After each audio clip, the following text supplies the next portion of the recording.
Have you ever noticed how often Americans say things like or even like when they're speaking? At first, it might sound sloppy or even unprofessional. But here's the truth. Conversational fillers are a natural part of spoken English. They're not just mistakes or gaps in thinking. They're signals of how people actually communicate in real life. Think about your favorite American TV show or movie. You'll catch characters slipping in fillers all the time. Whether it's a teenager saying, like, I totally get it, or someone nervously going, I'm not sure about that. So, why do native speakers use them so naturally? It's because spoken language isn't the same as written language. When people talk, they need pauses to think, breathe, or soften their message, and fillers serve that role perfectly. Instead of pure silence, these small words buy time and make the conversation feel smoother. And here's the kicker. Far from making you sound less fluent, using fillers the right way can actually make you sound more native-like. That's why today we're diving deep into the world of conversational fillers, breaking down how to use them just like Americans do. When it comes to conversational fillers, a few words reign supreme in American English, like, and I mean. They might seem tiny, but their impact is huge. First, the word like. Depending on the context, it can mean, for example, like, I like sports, like basketball and tennis. Or it can simply act as a pause while you gather your thoughts. It was, like, really surprising. Native speakers slip it in naturally to keep the rhythm of their speech flowing. Next is you know.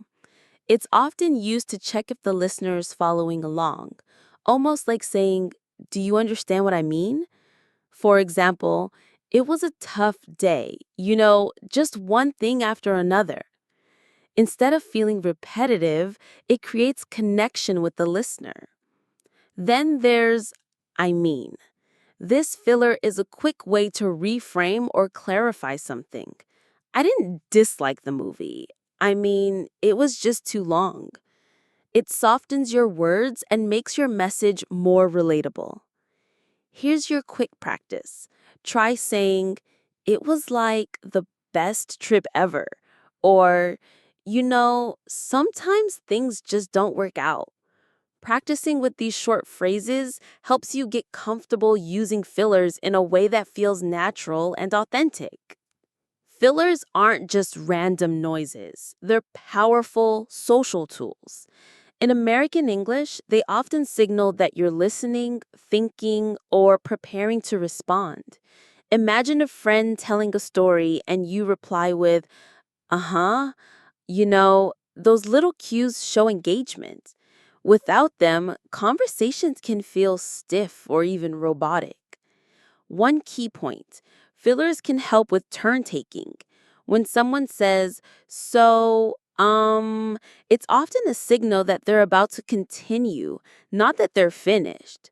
Recognizing this helps you avoid interrupting and shows respect in dialogue. Another subtle function is empathy.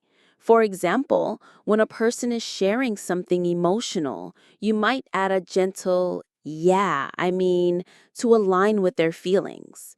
It shows that you're not just hearing words, you're connecting emotionally. But here's the crucial distinction. Fillers are different from true hesitation. Saying, while panicking about vocabulary is hesitation. Using to soften a pause is natural conversation. That's why observing native speakers is so valuable. Try this exercise. Watch a short clip of two Americans chatting. Pay attention to when they drop in fillers. You'll see they're not random. They're rhythmic, timed, and deeply tied to the flow of interaction. So now that you know fillers aren't mistakes, but natural tools, how do you integrate them into your own English without sounding fake or overdoing it? The first step is rhythm. Americans don't just throw in like or randomly. They match them to the intonation of their speech.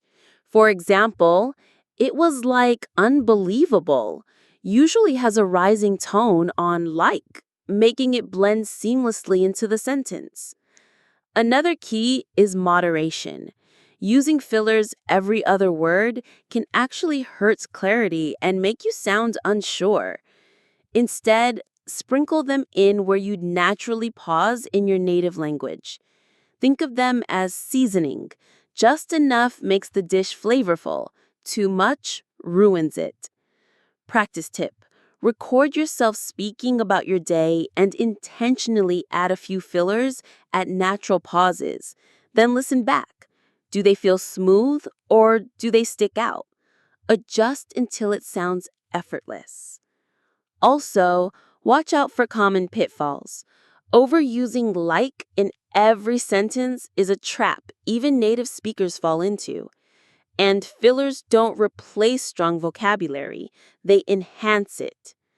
Aim for balance, clear expression with just enough fillers to sound natural. When used with the right tone and rhythm, these tiny words can be the final touch that gives your accent an authentic American vibe. So now it's time to put everything into practice. Here's a simple challenge for you. This week, pick just one new filler, maybe like or and consciously try to use it in your conversations. Don't force it into every sentence.